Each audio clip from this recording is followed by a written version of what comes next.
Kabanata 1646, ang pagputok ng galit ni Zephyr. Sa gitna ng matinding galit ng mga tao, sabay-sabay na sumugod ang 5 eksperto upang salakayin si Zephyr. Sa isang iglap, napalibutan siya ng 5 makapangyarihang mandirigma. Nakabibinging presyon ang bomb-alot sa buong paligid. Ngunit ngumiti lamang si Zephyr ng malamig. Napakatawa. Kitang-kita sa kanyang mga mata ang paghamak. Ayaw sana niyang gumawa ng malaking gulo. Ngunit ang Domain of Muan ay isang lugar kung saan kapangyarihan at pansariling interes lamang ang nangingibabaw. Dito, walang pakialam ang mga tao sa tama o mali. Basta may pakinabang, handa silang pumatay at sirain ang sinuman. Kaya alam ni Zephyr. Hindi na siya maaaring magpigil pa. Boom! Sa halip na umatras, lalo pang sumabog ang kanyang aura. Ang dambuhalang anino sa kanyang likuran ay muling lumitaw, naglalabas ng nakapangangilabot na presensya. Nanginig ang buong paligid. Naramdaman ng lahat ang isang malademonyong kapangyarihang unti-unting kumakalat mula sa kanyang katawan. Mistulang umuungal ang mga tunay na dragon habang umiindayog ang mga sinaunang puno sa kanyang likuran. Boom! Isang napakalawak na puwersa ang sumabog.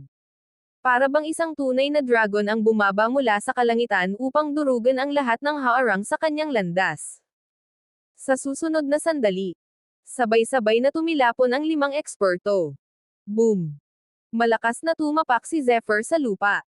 Niyanig ng kanyang hakbang ang buong paligid. Muling sumabog ang kanyang aura. Isang nakakabinging ugong ng dragon ang umalangaw-ngaw sa kalangitan. Parang ang buong mundo ay nanginginig sa lakas ng kanyang kapangyarihan. Mula nang dumating siya sa Domain of Muan, paulit-ulit siyang hinamon at pinukaw ng iba't ibang puwersa. Ngunit sa pagkakataong ito, hindi na niya pipigilan ang kanyang galit. Nagsimulang magsanib ang kapangyarihan ng kulog, kidlat, hangin, at ng tunay na dragon. Lahat ng iyon ay dumaloy sa kanyang kamao. Isang suntok lamang. Boom! Boom! Boom! Sunod-sunod na pagsabog ang umalangaw-ngaw. Nanigas ang katawan ng 5 eksperto.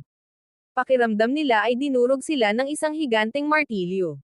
Isa-isang nabali ang kanilang mga buto. Dugo ang sunod-sunod na bumulwak mula sa kanilang mga bibig bago sila bumagsak sa lupa, wala nang lakas upang lumaban. Lalong lumakas ang presensya ni Zephyr. Sa sandaling iyon, para siyang isang Diyos ng pagpatay. Ang kanyang payat na katawan ay tila naging isang nilalang na walang sino mang kayang pigilan. Ang hindi nakikitang presyon mula sa kanya ay bomb-alot sa buong lugar. Halos hindi makahinga ang lahat ng naruroon. Isang halimaw. Isang henyong lumalaban sa mismong langit. Iyon lamang ang naiisip ng mga mandirigma. Hindi pa man umaabot sa 18 taong gulang si Zephyr, ngunit nagawa niyang pabagsakin ang 5 makapangyarihang elder sa iisang galaw lamang. Isang tagumpay na halos imposibleng paniwalaan. Ngunit habang nagugulat pa ang lahat, biglang nagbago ang ekspresyon ni Zephyr. Sa gitna ng napakaraming tao, may nakita siyang isang babae. Isang babaeng hindi na niya kailanman inakalang makikita pang muli sa buong buhay niya. Ngunit sino ang misteryosong babaeng iyon? Bakit biglang nagbago ang ekspresyon ni Zephyr nang makita siya? Ano ang lihim na ugnayan nila, at paano mababago ng muli nilang pagkikita ang kapalaran ng kanyang paglalakbay? Kabanata 1647, ang muling pagkikita ni Liu Xuanji. Sa harap ni Zephyr ay nakatayo ang isang babaeng puno ng dangal at awtoridad. Bagamat tila bahagyang pagod ang kanyang anyo, hindi nito natabunan ang kanyang pambihirang kagandahan at maringal na tindig. Payat ang kanyang katawan, ngunit ang malamig at matalas na titig ng kanyang mga mata ay sapat upang manginig ang sinumang makakatapat niya. Siya ay walang iba kundi Liu Xuanji. Kasabay nito, biglang nagmulat ng mga mata ang pinaamo niyang Flame Wolf. Isang malalim na ungol ang umalangaw-ngaw, puno ng galit at pagpatay. Ngunit sa halip na lumaban, tumalikod si Zephyr at agad na tumakas. Parang hangin ang kanyang bilis habang mabilis siyang naglaho sa kalangitan. Hindi na siya ang walang takot na mandirigmang nagpatamba sa 5 eksperto, ilang sandali lamang ang nakalipas. Sa pagkakataong ito, may bahid ng pagkailang at pagkagulat ang kanyang mukha. Hindi niya inasahang muli niyang makakaharap si Liu Xuanji sa domain of Muan. Hindi siya natatakot sa kanya. Ngunit sa kaibuturan ng kanyang puso, may bahid ng pagkakasala. Pagkatapos ng lahat, minsan na niyang napagsamantalahan ang babaeng ito. Zephyr. Tatakas ka na naman ba? Isang galit na sigaw ang umalangaw-ngaw sa buong kalangitan. Kasabay nito, sumabog ang napakainit na apoy. Isang maringal at makapangyarihang aura ang bumalot sa paligid. Ito ang kapangyarihan ng Holy Flame Empress Bloodline ni Liu Xuanji. Kasabay ng kanyang pagkilos, umatungal ang Flame Wolf. Ang tao at halimaw ay kumilos na parang iisang nilalang. Sa isang iglap, napuno ng naglalagablab na apoy ang buong kalangitan. Lihim na nagulat si Zephyr. Hindi niya inasahan na mas lalo pang lumakas si Liu Xuanji. Ang lakas na ipinapakita nito ngayon ay higit pa sa kanyang inaasahan. Kumislap ang mga mata ni Zephyr. Isang manipis na pilak na liwanag ang dumaan. Agad niyang ginamit ang kanyang spirit energy laban sa Flame Wolf. Bagamat isa itong rank 8 Fierce Beast at hindi niya kayang mapatay sa isang iglap, sapat na ang kanyang soul attack upang pansamantalang supulan ito. Sa sumunod na sandali, biglang nanghina ang Flame Wolf. Nawalan ito ng kontrol habang bumabagsak mula sa napakataas na himpapawid. Napilitan si Liu Xuanji na baguhin ang kanyang direksyon. Hindi niya maaaring pabayaan ang kanyang kasamang halimaw. Sa galit, mabilis siyang sumugod upang iligtas ang Flame Wolf. At iyon ang eksaktong pagkakataong hinihintay ni Zephyr. Parang kidlat siyang naglaho sa malayo. Sa loob lamang ng ilang saglit, nakalayo na siya ng 12-dosenang milya. Zephyr. Hindi pa tayo tapos. Galit na sigaw ni Liu Xuanji habang pinagmamasdan ang papalayong anino. Ngunit sa oras ding iyon, unti-unting natauhan ang mga mandirigmang nakasaksi sa lahat. Sa wakas, nakilala nila ang tunay na pagkakakilanlan ng binatang iyon. Si Zephyr. Ang batang henyong gumugulantang ngayon sa buong domain of Muan. Ngunit bakit tila may malalim na sama ng loob si Liu Xuanji kay Zephyr? Ano nga ba ang nangyari sa pagitan nilang dalawa noon? At hanggang kailan makakatakas si Zephyr bago muli silang magtagpo sa isang labanang wala ng urungan? Kabanata 1648, ang biglaang pag-atake mula sa kadiliman. Kumalat ang iba't ibang usap-usapan sa mga mandirigmang naruroon. Ayon sa mga bali-balita, tila may malalim at misteryosong ugnayan sa pagitan ni Zephyr at Liu Xuanji. Sa paraan ng kanilang pagkikitungo sa isa't isa, halatang may lihim silang pinagsasaluhan. Naramdaman ni Liu Xuanji ang kakaibang mga tingin ng mga tao. Sa sobrang galit, namutla ang kanyang mukha at bahagyang nanginag ang kanyang katawan. Bagamat walang sino man ang nagsasalita, malinaw sa kanilang mga titig na marami silang iniisip tungkol sa relasyon nilang dalawa. Hindi pa ito ang katapusan, Zephyr. Magkikita tayong muli. Samantala, si Master Zhuang Hanzo, na natalo sa isang galaw lamang, ay mariing kinuyam ang kanyang mga kamao. Puno ng puot ang kanyang titig habang pinagmamasdan ang papalayong likuran ni Zephyr. Pagkatapos ay tahimik siyang umalis kasama ang kanyang mga tauhan. Habang iyon ay nangyayari, patuloy namang mabilis na tumatakbo si Zephyr. Nang makatiyak siyang hindi na siya hinahabol ni Liu Xuanji, napabuntong hininga siya. Mas lalo siyang lumakas. Hindi niya maiwasang mapilang habang iniisip ang pambihirang paglakas ni Liu Xuanji. Ngunit bago pa man siya tuluyang makapagpahinga, isang malamig na boses ang biglang umalangaw-ngaw. Sa wakas, nakita rin kita. Kasabay nito, ilang misteryosong figure ang lumitaw mula sa kawalan. Boom! Hindi man lang nabigyan ng pagkakataong makaiwas si Zephyr. Isang napakalakas na puwersa ang sumabog mula sa void at tuluyang bumalot sa kanyang katawan. Sa isang iglap, nabasag ang kalawakan. Sa loob ng napakalawak na saklaw, nagsimulang magbitak-bitik ang espasyo na tila sa laming dinurog ng isang higanteng puwersa. At si Zephyr, nasa mismong gitna ng pagsabog. Kapag tuluyang gumuho ang espasyong iyon, maaari siyang lumunin ng kapangyarihan ng void at tuluyang mapuksa. Ngunit sa harap ng panganib, nanatiling kalmado si Zephyr. Dahil sa hindi mabilang na laban ng kanyang nalampasan, naging likas na sa kanya ang mabilis na pagdedesisyon. Sa isang iglap, sumabog ang kanyang aura. Mariin niyang isinuntok ang kanyang kamao. Boom! Parang bundok na gumuho ang lakas ng kanyang suntok. Kasabay nito, umalangaw-ngaw ang nakabibinging ungol ng isang tunay na dragon. Sa likuran niya ay lumitaw ang dambuhalang anino ng dragon na umiikot sa sinaunang kagubatan. Taglay nito ang napakalawak na kapangyarihan habang sinasakop ang buong kalangitan. Ito ang pinagsamang lakas ng kapangyarihan ng kulog at ng kapangyarihan ng kahoy. Nang magsanib ang dalawang puwersang ito, lumampas ang kanilang kapangyarihan sa imahinasyon ng karaniwang mandirigma. Boom! Sa isang malakas na pagsabog, napigilan ni Zephyr ang pagguho ng espasyo. Ngunit ramdam niya agad ang isang nakakabahalang katotohanan. Ang lakas ng kanyang kalaban ay hindi bababa sa Black Tortoise King. Hindi na siya maaaring magtira ng lakas. Buong lakas niyang pinakawalan ang kapangyarihan ng tunay na dragon. Ang bawat hibla ng enerhiya sa kanyang katawan ay ibinuhos niya sa kanyang kamao. Sa sandaling iyon, ang isang suntok niya ay tila katumbas ng sabay-sabay na pag-atake ng 20 Zephyr. Isang kapangyarihang sapat upang yumanig sa langit at lupa. Ngunit sino ang misteryosong kalabang naglakas loob na tambangan si Zephyr? Bakit ang kanyang lakas ay maihahambing sa Black Tortoise King? At sapat kaya ang buong lakas ni Zephyr upang makaligtas sa pinakamapanganib na laban na kanyang haharapin? Kabanata 1649, ang hindi inaasahang muling pagkikita. Boom! Isang napakalakas na pagsabog ang biglang yumanig sa kalangitan.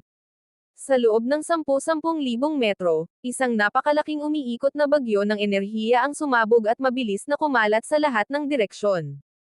Kasabay nito, isang matinding sword focus ang muling sumiklab mula sa katawan ni Zephyr. Hindi pa siya tapos. Balak niyang samantalahin ang pagkakataon at tapusin agad ang kanyang kalaban. Bagamat wala sa kanyang kamay ang Golden Combat Sword, hindi nangangahulugang hamina ang kanyang kapangyarihan. Sa loob ng kanyang spirit realm, marahas na umalangaw-ngaw ang 7 itim na espada. Sunod-sunod silang lumipad palabas ng kanyang katawan. Bawat isa ay nabalot ng napakalakas na sword focus na tila kayang hatiin ang langit. Ngunit bago pa niya tuluyang pakawalan ang nakamamatay na pag-atake. Ubo. Ubo. Tama na, bata. Isang pamilyar na tinig ang biglang umalangaw-ngaw. Napahinto si Zephyr. Agad niyang binawi ang kanyang pag-atake at tumingin sa direksyon ng boses. Habang unti-unting humuhupa ang nagngangalit na enerhiya. At nagsisimulang lumino ang paligid. Isa-isang lumitaw ang ilang pamilyar na mukha. Kuya Long yun. Ate Meng Zuan. Hindi maitago ni Zephyr ang kanyang pagkagulat. Sa kanyang harapan ay sina Long Yun, Meng Zuan, Liu Bai, Lu Zemo, at iba pang kilalang eksperto ng Alchemist Alliance. Ngunit kapansin-pansin. Paulit-ulit na inuubo si Long Yun. Namumula ang kanyang mukha, tila malaki ang naging kapalit ng pagsalo sa pag-atake ni Zephyr. Samantala, sina Lu Zemo at ang iba pa ay nakatingin lamang kay Zephyr. Punong-puno ng pagkabigla ang kanilang mga mata. Para bang hindi sila makapaniwalang ang binatang nasa harapan nila ay ang parehong Zephyr na dati nilang kilala. Matapos ang ilang sandali, hamu pa rin ang pag-ubo ni Long Yun. Ngunit agad niya itong tiningnan ng may halong inis at panghihinayang. Ikaw talagang bata ka. Hindi ko akalaing pagkalabas mo ay magiging napakalupit mo na. Halos ako pa ang mapahamak sa pag-atake mo. Napangiti si Meng Zuan habang iniikot ang kanyang mga mata. Total. Si Long Yun mismo ang nagpumilit na subukan ang tunay na lakas ni Zephyr. Napansin din ni Zephyr na tila lubos na ang paggaling ni Long Yun. Muli na itong nagmukhang nasa kasagsagan ng kanyang lakas. Ngunit higit sa lahat, nagulat si Zephyr sa tunay na kapangyarihan nito. Batay sa naging sagupaan nila, malinaw na ang lakas ni Long Yun ay hindi mas mababa sa mga nangungunang eksperto. Marahil, mas malakas pa siya kaysa sa inaakala ng lahat. Hindi iyon napansin ni Zephyr noong mga nakaraang taon. Ngumiti si Long Yun habang nakatingin sa kanya. Mukhang totoo nga ang lahat ng balitang kumalat tungkol sa iyo. Napakahusay mo. Hindi nakapagtatakang nagawa mong hamanin ang napakaraming puwersa ng iba't ibang akademya. Habang sinasabi niya iyon, hindi niya maitago ang paghanga at pagkagulat sa mabilis na paglakas ni Zephyr. Ngunit bakit biglang nagpakita ang Alchemist Alliance sa oras ng panganib? Ano ang tunay nilang pakay kay Zephyr? At anong mahalagang misyon ang naghihintay sa kanya matapos ang hindi inaasahang muling pagkikitang ito? Kabanata 1650, ang muling pagbabalik sa Alchemist Alliance. Bahagyang nagbago ang ekspresyon ni Meng Zuan. Lumapit siya kay Zephyr at marahang tinapik ang ulo nito. Ikaw talagang bata ka. Bakit hindi ka humingi ng tulong sa amin gayong napakaraming makapangyarihang tao ang humahabol sa iyo? Hindi mo na ba kami itinuturing na pamilya? O iniisip mong matatakot ang Alchemist Alliance sa mga taong iyon? Bagamat may bahid ng pagkainis ang kanyang boses, kitang-kita ang tunay niyang pag-aalala. Sumingit naman si Longyon. Tama siya. Alam mo ba kung gaano kami nag-alala sa kaligtasan mo nitong mga nakaraang araw? Napakamot lamang si Zephyr at napangiti ng mapait.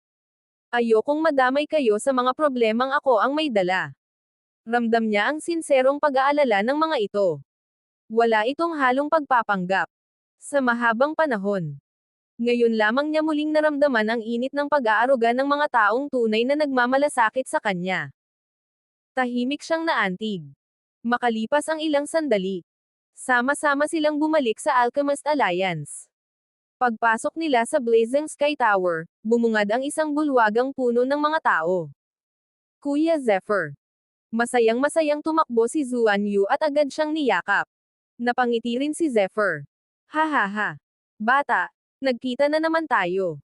Pagkasabi niya noon, biglang naging kakaiba ang ekspresyon ng mga taong naroon. Bata. Halos walang sino man ang nangangahas tawagin si Zuan Yu sa ganoong paraan. Ngunit si Zephyr. Parang natural lamang iyon sa kanya. Bukod kina Longyon at Meng Zuan. May dalawa pang makapangyarihang tao ang nasa bulwagan. Isa ay isang matandang halos tila tuyong kahoy ang katawan. Mukha itong nanghihina anumang oras. Ang isa naman ay isang binatang tila nasa 20 taong gulang lamang.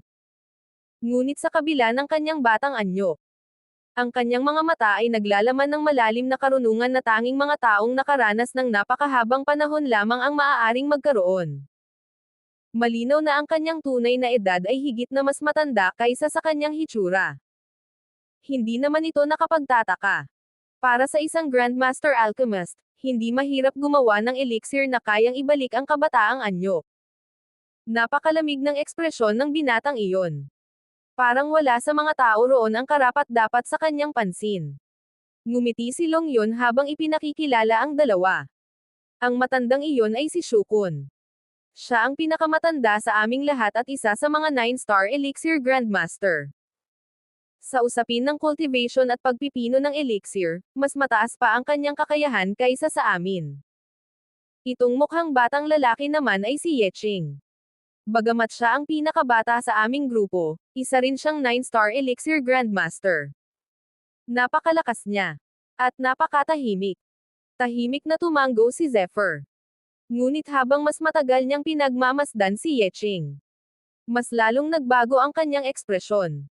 May kakaibang pakiramdam na bumalot sa kanyang puso. Para bang may isang matagal nang nakalimutang alaala ang unti-unting nagising sa kanyang isipan. At nang magtagpo ang kanilang mga mata, naramdaman ni Zephyr na tila matagal na niya itong kilala. Ngunit sino nga ba talaga si Yeching? Bakit parang may malalim na koneksyon siya kay Zephyr? At anong lihim na alaala ang unti-unting bumabalik sa kanyang isipan habang nakatitig siya sa misteryosong 9-star elixir Grandmaster?